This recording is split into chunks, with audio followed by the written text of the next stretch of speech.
Il est 6h30 à Grand-Bérébier et partout en Côte d'Ivoire. Bonjour à tous et merci de suivre le temps d'information sur RTI 1. La fête du Nouvel An est un moment de partage et de solidarité. Les actions de la première dame, Dominique Ouattara, en la matière sont légion. À Kong, vivres et numéraires ont été offerts à une centaine de femmes veuves et celles en situation difficile. Objectif, soulager ces femmes. Kader Sogodogo sur place. Le maire de la cité historique et d'avenir Kong, Berté Abdraman Temoko, remettant une bassine contenant des vivres et une enveloppe du numéraire à une veuve. C'est un don de la première dame Dominique Ouattara à ses sœurs de Kong pour bien démarrer la nouvelle année 2025.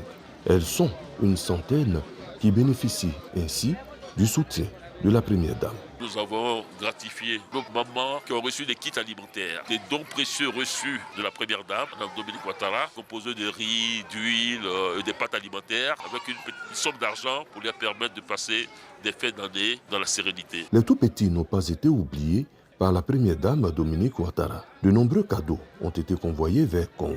Cette cérémonie de remise de dons de la première dame s'est tenue en marge de la 4e et dernière session du Conseil municipal de Kong au titre de l'année 2024.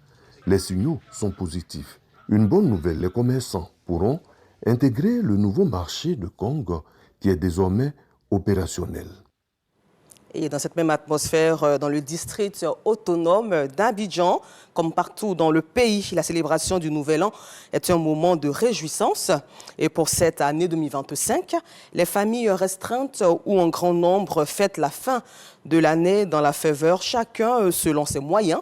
À cet effet, donc, notre équipe de reportage composée d'Ange Parfaite Awa, Aurore Bobia et Patricia Omou Etia a parcouru des familles.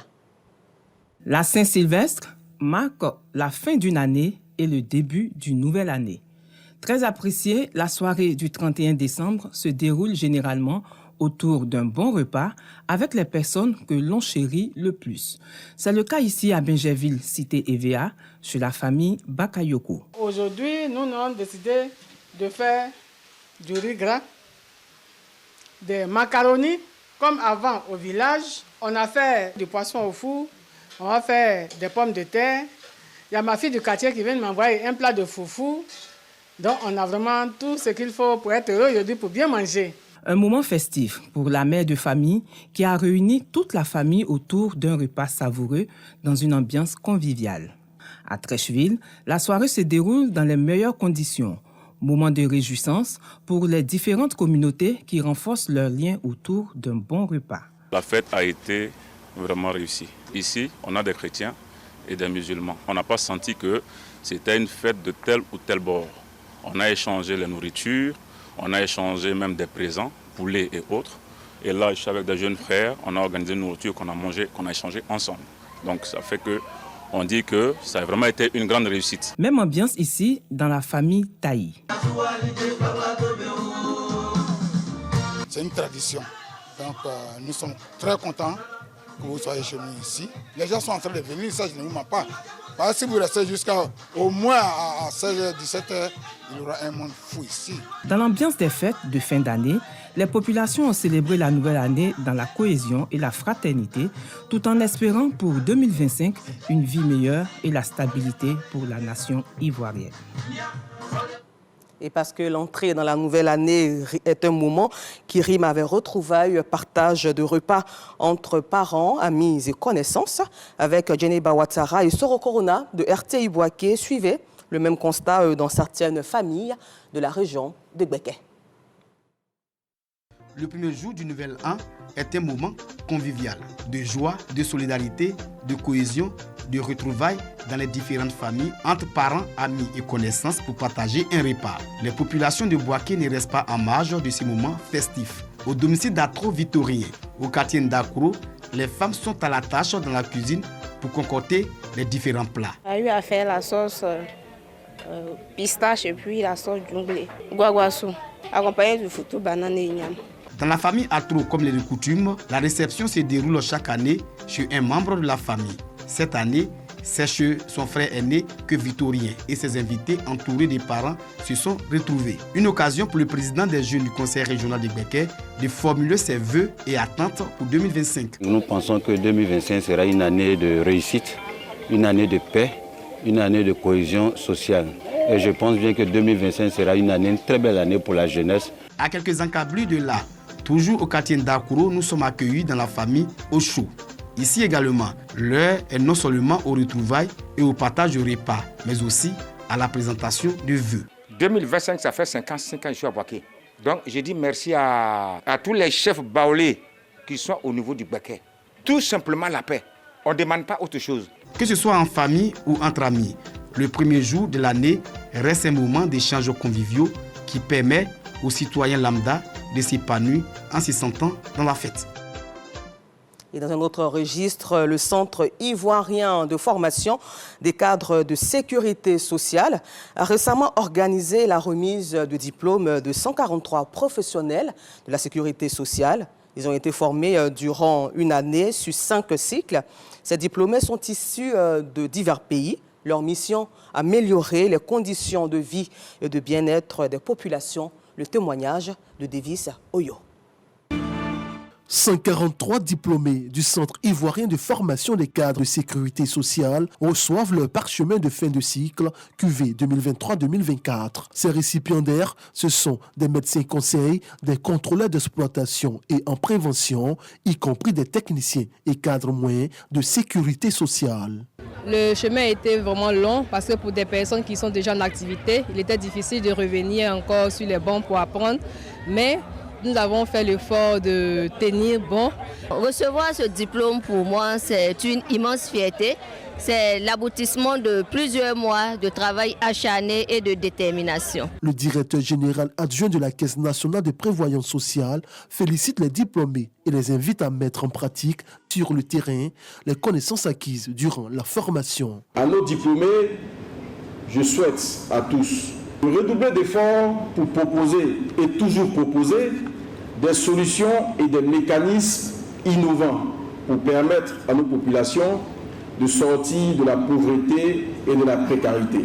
Ces 143 impétrants sont issus de divers pays, la République démocratique du Congo, Djibouti, Guinée, Mali, Tchad, Congo et Côte d'Ivoire. Ils représentent l'excellence et l'innovation du savoir-faire ivoirien en matière de sécurité sociale, selon le représentant du ministre de l'Emploi et de la Protection sociale. Nous nous réjouissons aujourd'hui que le CIFOX soit une école d'excellence et que les pays frères courent vers notre école pour prendre l'enseignement du modèle ivoirien en raison des innovations que nous avons apportées à notre système de protection sociale robuste, qui reste aujourd'hui un modèle à copier par toute l'Afrique.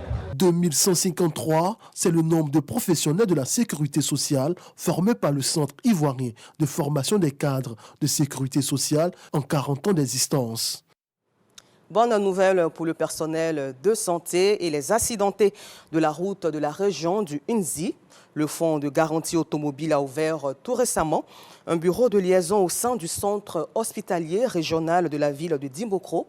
Une ouverture qui s'inscrit dans la continuité de la politique de proximité engagée depuis 2014 par le Fonds de garantie automobile. C'est reparti avec Davis Oyo. Nichée au centre de la Côte d'Ivoire, la ville de Dimbokro, région d'Unzi, dispose désormais d'un bureau de liaison flambant neuf. Logé au sein du centre hospitalier régional de la commune, ce local va permettre d'assurer la prise en charge systématique des frais médicaux de toutes les victimes corporelles d'accidents de la voie publique évacuées aux urgences des hôpitaux publics. Nous sommes satisfaits.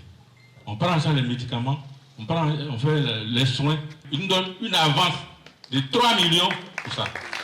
Merci, monsieur le ministre des Finances et du Budget, pour avoir mis tout en œuvre pour que nous ayons ce local-là à notre niveau, au niveau du CHR.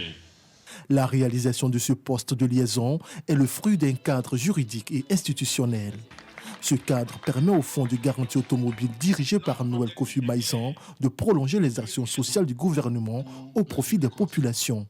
L'engagement du Fonds de garantie automobile à poursuivre ses efforts pour améliorer la qualité de ses services et renforcer la confiance des populations. Nous continuerons à œuvrer pour une Côte d'Ivoire où chaque citoyen bénéficie d'une protection sociale digne de ce nom. 11e du genre, l'ouverture de ce bureau de liaison rencontre l'adhésion du premier responsable de la commune, par ailleurs ministre des Finances et du Budget, représenté par le directeur général de la LONASI, cadre de la région d'Unzi. Nous accueillons aujourd'hui l'ouverture d'un bureau. Donc je souhaite en tout cas que cette mission continue de s'accomplir à travers toutes les régions de Côte d'Ivoire pour réserver vraiment aux malades, aux blessés, aux accidentés, les premiers soins de secours pour ceux qui n'auraient pas de prise en charge ou bien d'assurance.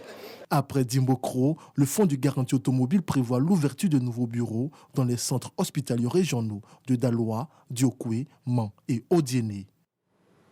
Dans la lumière apaisante de l'Avent de l'octave de Noël, 175 pèlerins chrétiens catholiques ont répondu à une invitation unique, marcher dans les pas plutôt de ceux qui ont façonné l'histoire de l'Église.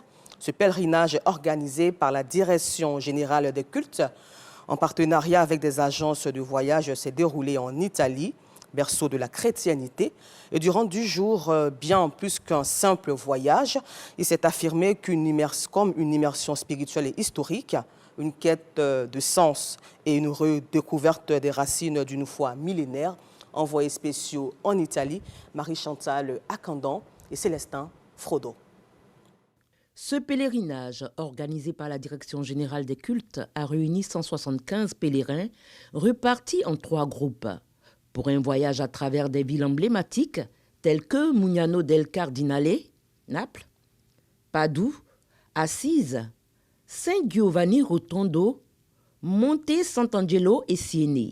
François d'Assise, on ne peut pas le raconter en 2 mots.